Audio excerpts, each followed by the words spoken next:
Welcome to this explainer. Today, we're diving into the Tao Te Ching, bringing ancient wisdom to our modern chaos. We'll be extracting practical, everyday inspiration from this 2,400-year-old masterpiece, specifically looking through the lens of Thomas Alethea's insights in 12 Steps to a Good Life.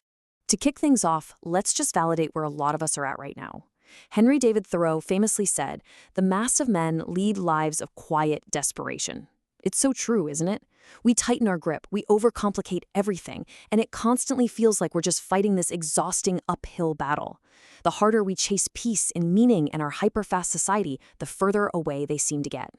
So I've got to ask you a pretty direct question, and I really want you to think about it. Are you clinging to the rail of a sinking ship as the water rises higher? It's a heavy metaphor, I know, but it perfectly captures our modern obsession with trying to force outcomes. We're terrified of change. We lock ourselves in these tiny, rigid boxes of our own making, gripping the familiar with white knuckles, just hoping the chaos skips over us. Part 1. The Perennial Struggle. Look, to fix a problem, we first have to admit it exists. Our default, worldly way of operating, forcing outcomes, endlessly accumulating stuff, aggressively clinging to the familiar, it's completely exhausting us. But there's a totally different paradigm out there, the way of the Tao. This is about yielding to reality, emptying the mind, and just accepting the natural flow of life. It's a literal night and day difference from how most of us live. Part 2. What is the Tao? So what actually is it? Written way back around 400 BCE and attributed to the sage Lao Tzu, Taoism is all about finding harmony with the Tao, which roughly translates to the way, or the unseen source of all existence. It's essentially a toolkit for effortless action, naturalness, simplicity, and spontaneity. It's teaching us how to stop fighting the current and, actually start swimming with it. But here's the catch, and Lao Tzu throws this at us right out of the gate in verse 1.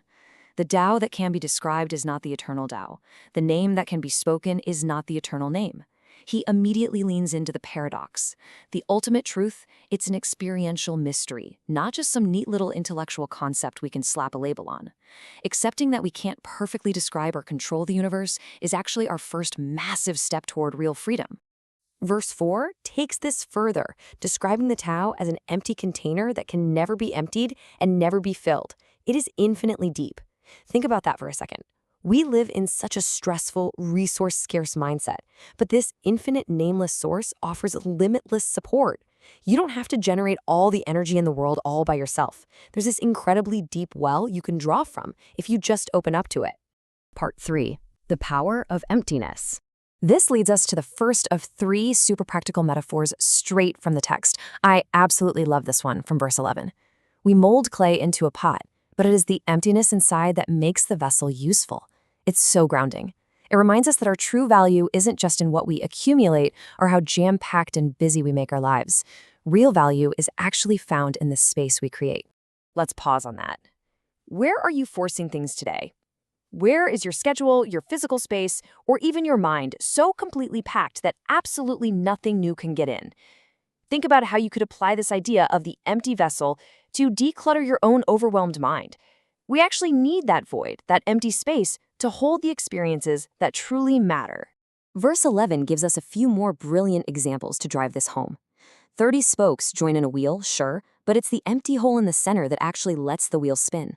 We use wood to build a house, but it's the empty space inside the walls that makes it a livable home. We work with what's substantial, but the emptiness is what we actually use. It's wild, but we find immense practical usefulness in space and simplicity. Part 4. Be like water. Our second metaphor shifts to the incredible strength found in softness.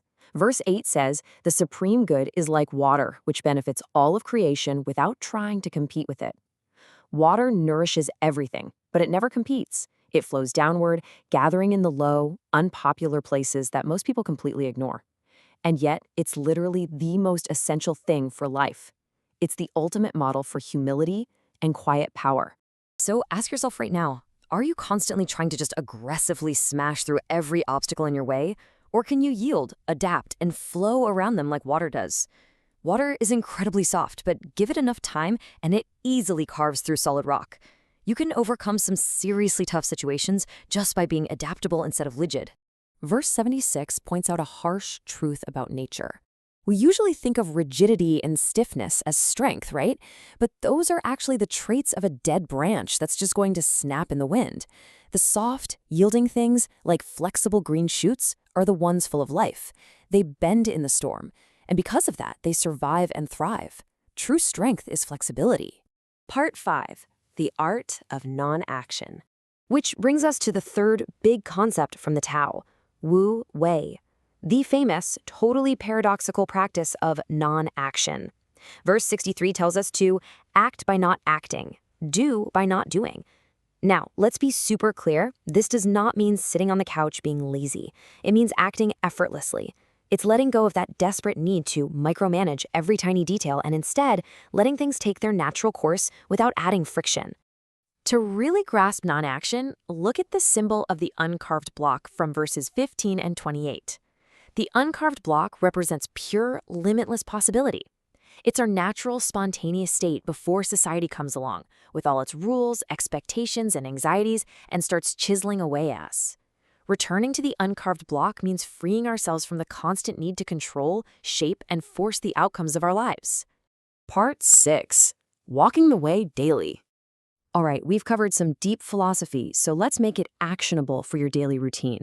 In verse 67, Lao Tse hands us a practical roadmap called the 3 jewels: compassion, moderation, and humility. If you want a guide for how to act today, this is it. Compassion allows you to be genuinely brave. Moderation ensures you have enough excess to actually give to others, and humility is the absolute prerequisite for real leadership. Embracing these jewels takes this from just an interesting idea to a literal blueprint for a good life. Let's distill this into 3 simple steps you can use the second this explainer ends. Step 1. Empty your mind. Stop obsessing over past regrets or future anxieties and just be here, today. Step 2. Yield to obstacles. When resistance shows up, don't break yourself against it. Flow around it like water. Step 3. Act on your values effortlessly. Do the right thing, but totally release your death grip on the final outcome. Act by not acting. And as you try these out, keep verse 64 in the back of your mind.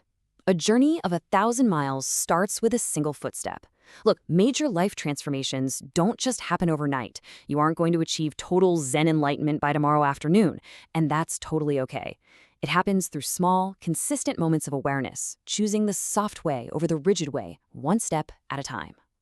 So, I want to leave you with one final, empowering thought to carry with you. Take a look at your life right now. What is the one single thing you can stop forcing today to let your life naturally flow? Figure out where you're gripping too tightly, and just for today, try letting it go. Create a little empty space. Thanks so much for joining me on this explainer, and I hope you truly enjoy walking your own path.